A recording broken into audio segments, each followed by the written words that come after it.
Hi everyone, welcome to Placements Ready. My name is Avinash and I'm working as a software engineer at Paytm.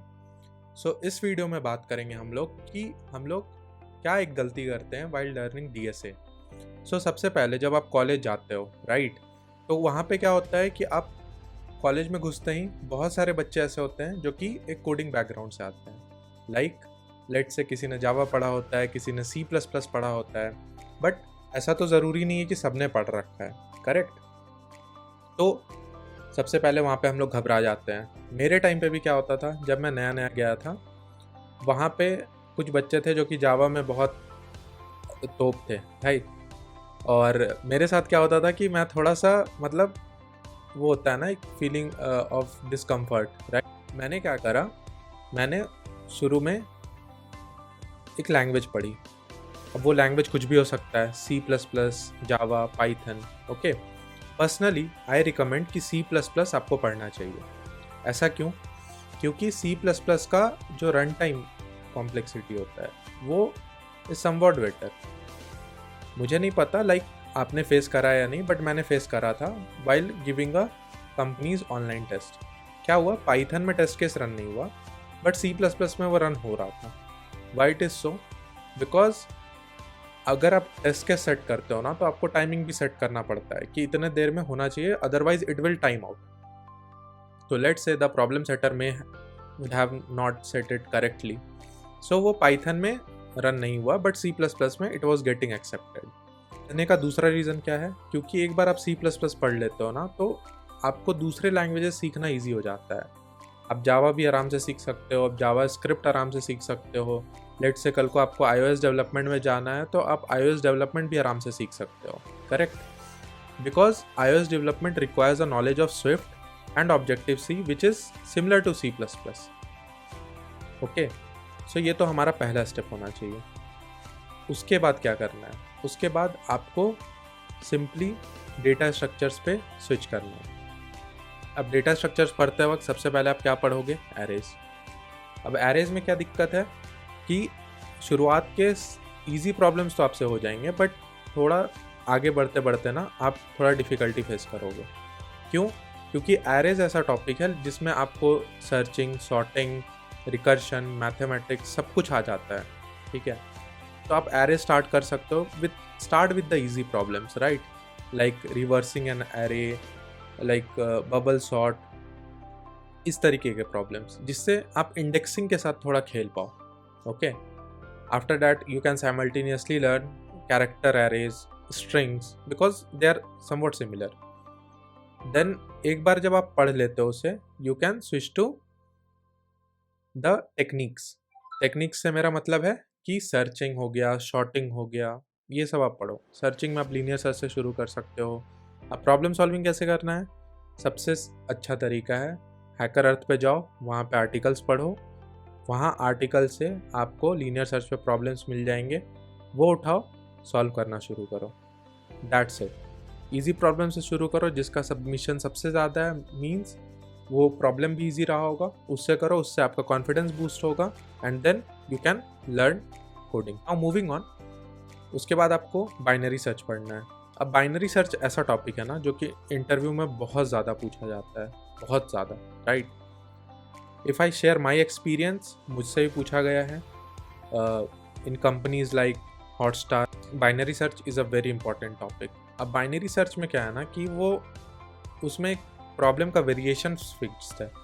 तो अगर आप एक बार leet code से पढ़ लेते हो, मैं उस पर भी आऊँगा, हम लोग धीरे धीरे सब कुछ कवर करेंगे, करेक्ट, मैं उस पर भी आऊँगा, तो आप उस तरीके से बाइनरी सर्च पढ़ सकते हो। Next one is sorting. Sorting में अब क्या होता है ना कि बहुत सारे टेक्निक्स हैं हमारे पास, 9-10 सॉर्टिंग एल्गोरिदम्स है, बट सब कुछ नहीं पढ़ना। इम्पॉर्टेंट क्या है, आप बिगिनर हो, आप स्टार्ट करो बबल शॉर्ट से। Once you read bubble sort, insertion sort, ठीक है, then you can learn about merge sort and quick sort. Merge sort and quick sort बहुत इंपॉर्टेंट है, मैं पहले ही बता रहा हूँ, क्योंकि वो डायरेक्टली इंटरव्यू में पूछा जाता है आपसे, और मर्ज शॉर्ट एंड क्विक शॉर्ट पे बेस्ड बहुत सारे प्रॉब्लम्स होते हैं, ठीक है। इनफैक्ट बहुत सारे प्रॉब्लम्स ऐसे होते हैं जिसमें सॉर्टिंग प्लस सर्चिंग एक साथ लग रहा होता है। तो आपको दिमाग में बैठा लेना है वो मर्ज सॉर्ट। फॉर एग्जाम्पल मैं अगर फेमस प्रॉब्लम की नाम बताऊं तो वो है इन्वर्जन का। That is a best problem right, आप इम्प्लीमेंट कर सकते हो वाइल लर्निंग मर्ज सॉर्ट। फिर आपको सिंपल थोड़ा आपको रिकर्शन पढ़ना है, रिकर्शन बेसिक्स, उसका वीडियो आपको मेरे चैनल पे मिल जाएगा, एक प्लेलिस्ट मैंने बना रखा है, तो आप वहाँ से जाकर रिकर्शन की बेसिक्स पढ़ सकते हो। रिकर्शन में एरे इंडेक्सिंग, ठीक है, इंडेक्सिंग को कैसे हैंडल करना है, लीनियर सर्च कैसे करना है थ्रू रिकर्शन, बाइनरी सर्च कैसे करना है थ्रू रिकर्शन, तो मैं उसकी लिंक आपको डिस्क्रिप्शन में दे दूँगा। ठीक, आपको मैथ्स के थोड़े बहुत टेक्निक पता होने चाहिए, like finding a GCD, number, factorials, factors, right. So इस टाइप के आपको प्रॉब्लम्स करने हैं। अगेन एरेस पे आओ, मीडियम लेवल प्रॉब्लम सॉल्व करना शुरू करो, हैकर अर्थ करो, हैकर रैंक करो, कोड शेफ करो, राइट। इनिशियली तो आपका अप्रोच यही होना चाहिए। शुरुआत में कोई भी ऐसे कोड फोर्सेस वगैरह शुरू नहीं करता है। देन आपको स्विच करना है स्ट्रिंग्स पे। स्ट्रिंग्स पे भी सिमिलर टाइप ऑफ प्रॉब्लम्स करने हैं, बहुत सारे प्रॉब्लम्स मिलेंगे स्ट्रिंग्स पे। स्ट्रिंग्स में पैटर्न्स भी होता है, बट पैटर्न्स आपको शुरुआत में ज़रूरत नहीं है। आप एक बेसिक चीज़ फॉर लूप से कर लो कि हाँ, एक स्ट्रिंग दिया हुआ है, दूसरे स्ट्रिंग को फाइंड करना उसमें, तो मैं फाइंड कर सकता हूँ, ठीक है, उतना आ जाना चाहिए अभी तक। देन उसके बाद आप किस पे जाओगे? उसके बाद आपको जाना है लिंक्ड लिस्ट पे। अब देखो यहाँ पे C++ का एक और फ़ायदा आता है। जब आप C++ पढ़ते हो ना, तो you get to know about pointers. अब पॉइंटर्स पढ़ने का फ़ायदा क्या है कि लिंक्ड लिस्ट में डायरेक्टली हेल्प मिलता है आपको, करेक्ट। लिंक्ड लिस्ट आप पढ़ लेते हो, उसके बाद आप स्टैक्स क्यूज में जाते हो। अब स्टैक और क्यू में क्या होता है ना कि आप कोई भी डेटा स्ट्रक्चर पढ़ रहे हो, आपको शुरुआत कहाँ से करनी है? उसके इम्प्लीमेंटेशन से। एक बार आप इम्प्लीमेंटेशन पढ़ लिया, उसके बाद उसके प्रॉब्लम्स लगाना शुरू करते हो। तो स्टैक्स क्यूज का डायरेक्ट इम्प्लीमेंटेशन होता है लिंक्ड लिस्ट के थ्रू एंड एरेज के थ्रू, तो लिंक्ड लिस्ट वहाँ पे इम्पोर्टेंट पड़ता है। Apart from that, linked list is a famous topic to be asked in interviews, ठीक है। अब लिंक्ड लिस्ट में भी प्रॉब्लम के जो वेरिएशंस है ना, वो फिक्स्ड हैं, राइट। तो वो प्रॉब्लम्स लगाने के लिए आपको एक बार लीड कोड करना पड़ता है, बट लीड कोड हम लोग अभी नहीं करेंगे, हम लोग लीड कोड बाद में करेंगे। But from competitive programming point of view, linked list is not that important, okay.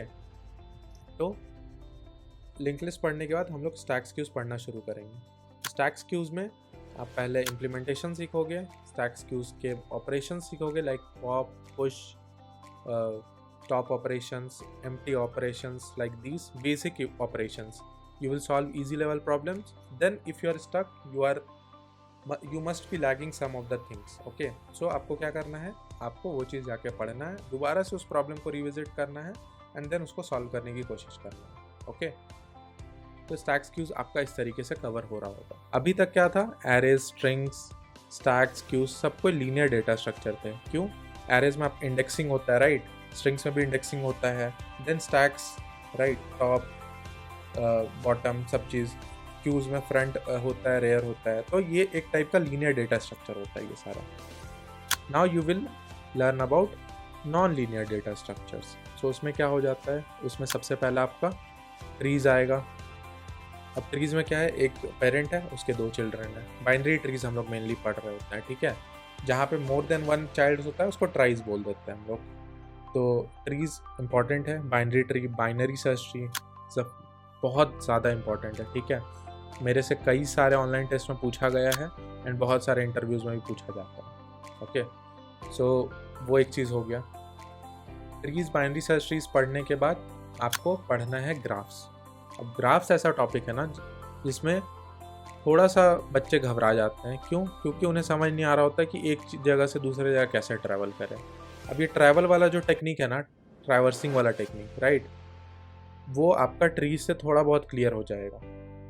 उसके बाद मैं एक चीज़ पॉइंट करना भूल गया। जब आप C++ या जावा पढ़ते हो तो जावा में कलेक्शंस लाइब्रेरी होता है और C++ में STL होता है, जिसके फ्री वेबिनार्स मेरे यूट्यूब चैनल पे पढ़े हैं। उससे बेस्ट आपको कुछ नहीं मिलेगा। 1 घंटे के अंदर एक एक टॉपिक कवर्ड है, लाइक मैप्स कवर्ड है 1 घंटे में, प्रायोरिटी क्यूज कवर्ड है, स्टैक्स कवर्ड है, क्यूज कवर्ड है, ठीक है। ये सब कुछ STL के थ्रू इम्प्लीमेंट हो सकता है, which is standard template library, okay, which is available in C++। आप वो चीज़ पढ़ सकते हो। तो उससे आपको ग्राफ में क्या होगा? ग्राफ में फ़ायदा मिलेगा। ग्राफ में आप ग्राफ में डेटा स्टोर करना सीख जाओगे in the form of adjacency list and all. So वहाँ पे आपको ग्राफ में सबसे पहले इम्प्लीमेंटेशन सीखना होगा। एज आई सेड, कोई भी डेटा स्ट्रक्चर पढ़ना है पहले इम्प्लीमेंटेशन पढ़ लेना है, ठीक है। उसके बाद ग्राफ में सर्चिंग होती है, DFS BFS, which is depth first search, breadth first search. तो वो पढ़ना है, वो बहुत इंपॉर्टेंट है। इंटरव्यू में अगेन आपसे बहुत ज़्यादा पूछा जाता है और ऑनलाइन टेस्ट में भी, और वो बेसिक चीज़ है, ठीक है, आना ही चाहिए। अगर आप ग्राफ पढ़ रहे हो आपको आना ही चाहिए। देन मूविंग ऑन, हम लोग ग्राफ से डायनामिक प्रोग्रामिंग पढ़ते हैं, ठीक है। तो ये मैं आपको सीक्वेंस बता रहा हूँ, आपको इसी ऑर्डर में फॉलो करना है। तो डायनामिक प्रोग्रामिंग में क्या होता है ना कि वैरायटी बहुत ज़्यादा है।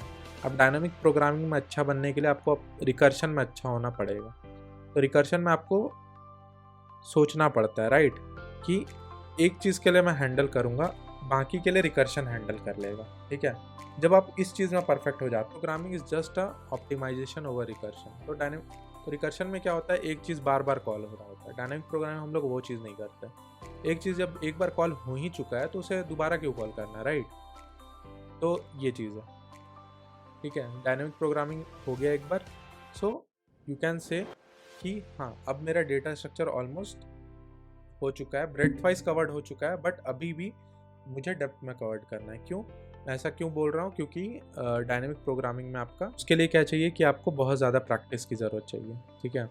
तो once go through all of this things and daily आपको कोडिंग करना है। Coding is a practice. जैसे आप क्रिकेट खेलते हो ना, अब डेली खेलोगे आप अच्छे बनते हो। Coding is just like that.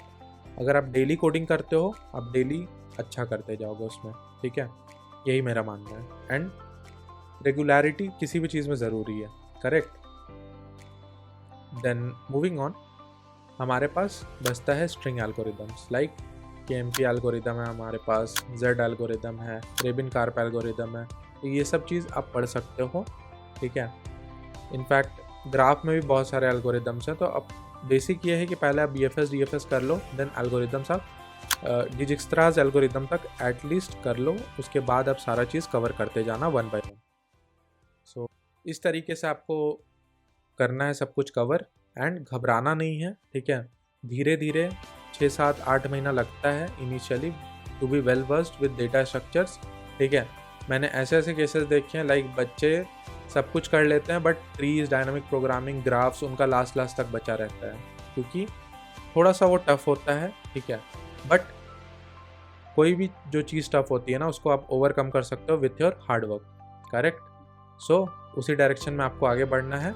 And if you have like this video, please like it and subscribe to my channel. इस तरीके के वीडियो और मैं फ्यूचर में लाते रहूँगा। तो अपना सपोर्ट दिखाओ, अपने दोस्तों के साथ शेयर करो, ठीक है। इस तरीके से आपको पढ़ाई करना है, ओके। आई होप अगर कोई डाउट होगा तो कमेंट सेक्शन में बता देना। मैं that's it for this video guys, thank